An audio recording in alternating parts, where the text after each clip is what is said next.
Bonjour et bienvenue sur le plateau de l'invité de la matinale. Très heureuse de vous retrouver aujourd'hui. La musique est à l'honneur. Et oui, aujourd'hui nous allons parler d'un groupe mythique des années 90. Si je vous dis African Revolution, vous pensez à quel groupe spécifiquement? Vous avez l'espace commentaire pour pouvoir réagir, pour poser vos questions à notre invité de cette matinale. Alors, je le disais tantôt, on parle des années 90. Vous entendez ce titre-là, African Revolution. Et oui, il s'agit de V2A4, V2 et fort. Et aujourd'hui, nous recevons Klaus, artiste, compositeur et membre du groupe, pour en parler. Bonjour et bienvenue. Bonjour, merci. Comment allez-vous? On fait aller. D'accord, je l'ai dit à l'entame de mes propos, hein. C'est un honneur d'avoir un membre du groupe du rap pionnier au Gabon.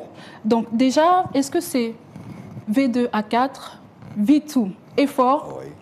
La bonne appellation, c'est laquelle? Non, les deux. V2 et fort, c'est en anglais, mais en c'est anglais. V2A4. V2A4, très bien. Alors le titre légendaire, on va dire que c'est une nouvelle ère sortie à peine il y a un mois à peine. Ouais, donc, quel est le but derrière ce rassemblement? Quelles sont les différentes collaborations autour de ce projet? Comment a été orchestré ce grand retour? Bon, rapidement, c'est la main tendue de YG, du groupe Siapo, qui avait un projet et il nous a sollicité. On a élaboré la chose ensemble. Ensuite, la Klaus Production a récupéré le projet pour arriver au niveau où nous en sommes, à savoir, on a fait un passage sur scène le 30 août, plus le clip qui est arrivé maintenant.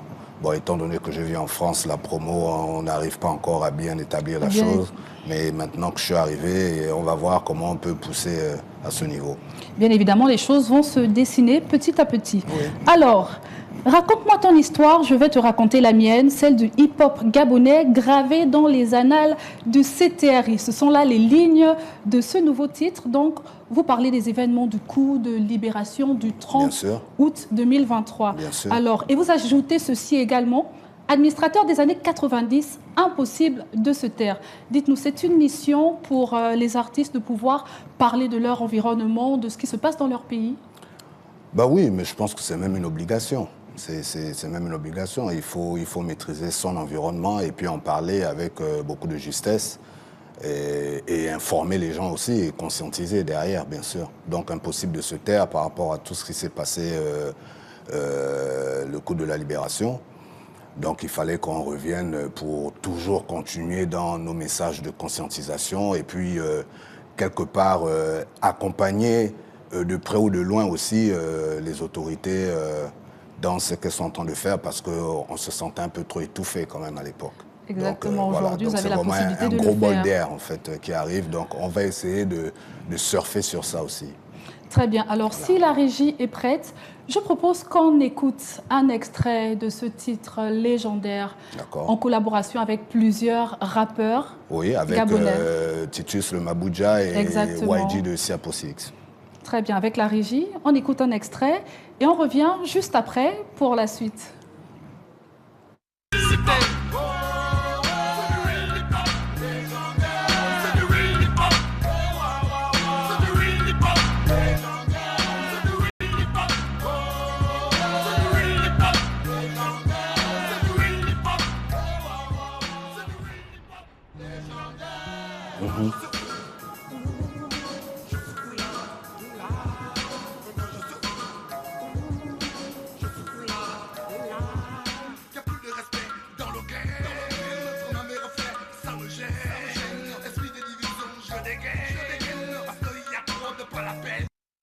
Alors là, nous venons juste d'écouter un extrait du titre légendaire et je dois dire qu'on retrouve ce rap à l'état pur, ce talent brut-là.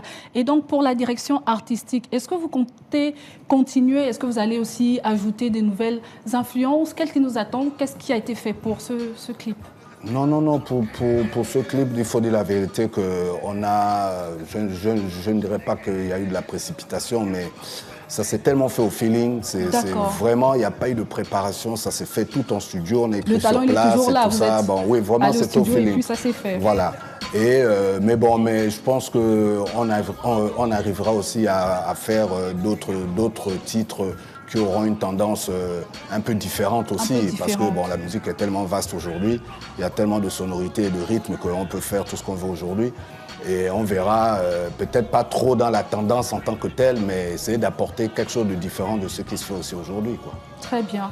Alors, faisons un saut dans les années 90, et on va parler de V2A4. À cette époque-là, vous aviez entre 20 et 21 ans. Oui. Donc, à cette époque, V2A4 écrit des textes engagés. Oui. Nous pouvons citer des titres de votre premier album, African Revolution. Oui. Donc, il y a des titres comme Écoute, African Revolution, Un message de V2A4, des textes d'une telle puissance. Justement, dites-nous, est-ce que l'engagement qui se faisait ressentir à travers vos textes a été l'une des raisons peut-être de l'arrêt du groupe? Bon, ça fait partie des raisons. Ça fait partie. Ça fait partie, ça, il ne faut pas se le cacher, ça fait partie des raisons. Bon, en même temps aussi, c'est comme je disais, aujourd'hui, il se passe quelque chose d'unique. À l'époque, lorsque on sortait quelque chose, on tournait 2-3 mois, il y avait des représailles psychologiques, quelquefois physiques, déjà au niveau national et au niveau familial. C'était un peu compliqué. Donc, à un moment, il a fallu mettre vraiment le groupe en sommeil pour essayer de se réinventer et puis d'abord se construire d'abord soi-même et puis essayer de revenir plus tard avec des choses, avec les mêmes idées, mais peut-être faire les choses peut-être de manière plus ou moins différente. Et parce que aussi peut-être le contexte sera aussi différent, donc la manière de faire aussi sera effectivement différente. Et en parlant de contexte, justement, cette année-là, c'est le début du rap au Gabon, 1990. Donc, comment étaient gérées vos carrières? Comment vous vous organisiez? Qui composait? Non, écoutez, il faut qu'on soit clair. J'écrivais, chacun écrivait. D'accord. Bon, moi, j'écrivais, je suis musicien, je faisais les musiques en studio. En fait, bon, je faisais presque tout, c'est moi qui produisais. Mais bon, chacun participait quand même à sa manière. À sa manière. De toute façon, je ne pouvais pas fonctionner seul. Exactement. J'avais toujours besoin. Voilà, l'effet de groupe avait vraiment tout son sens, quoi. Parce que tout seul, ça me faisait un peu bizarre. D'ailleurs, même quand j'ai sorti un album solo, seul, ça fait toujours un peu bizarre. Vous avez besoin de vos camarades. Tu as besoin de tes éléments. Bon, maintenant, mais sinon, c'est vrai que l'effet de groupe avec les autres, chacun avait un rôle quand même bien défini. Et pour ce grand retour, est-ce que vous prévoyez une surprise pour vos fans? Est-ce que vous prévoyez de revenir? Aura-t-on droit à un grand retour? Oui, il y a quelque chose qui est prévu dans ce sens. On va y aller crescendo, parce que il faut d'abord voir le pays est dans une phase assez particulière. On va d'abord voir comment les choses vont évoluer à ce niveau-là. On va voir comment on pourra accompagner si possible aussi, parce qu'on veut aussi participer, parce que bon, les âges que nous avons aujourd'hui, on ne va pas laisser les gens faire maintenant certaines choses dans le pays sans nous. Il va falloir qu'on s'implique aussi, parce qu'à nos âges, il faut bien aussi qu'on commence à s'impliquer réellement dans les choses du pays, parce que parler c'est bien, mais il faut aussi aller sur le terrain et puis maintenant poser certains actes aussi. Donc on veut s'engager à tous les niveaux, mais pas à n'importe quel prix bien sûr. Mais vraiment, on veut aussi essayer d'apporter aussi notre pierre à l'édifice, quoi, par rapport à tout ce qui se fait à l'heure actuelle. Exactement. Voilà. Vous avez mûri, vous avez pris de l'âge. Est-ce que la direction artistique va changer? On va toujours retrouver du hip-hop ou il y aura d'autres influences musicales également? Comment vous voyez les choses? Non, il y aura plusieurs influences musicales parce qu'en fait, on va rentrer dans une phase que moi j'appelle du libertinage musical. C'est-à-dire qu'on va essayer de varier un peu, on va faire un peu de reggae, un peu de tout. Un peu de tradi, mais vraiment un peu de tout. Et puis on va puiser vraiment dans tout ce qui se fait aujourd'hui et puis essayer de voir comment on pourra toujours faire la différence. Il y a tellement de... En fait, le monde artistique est tellement vaste aujourd'hui. On peut faire tout et n'importe quoi, en fait.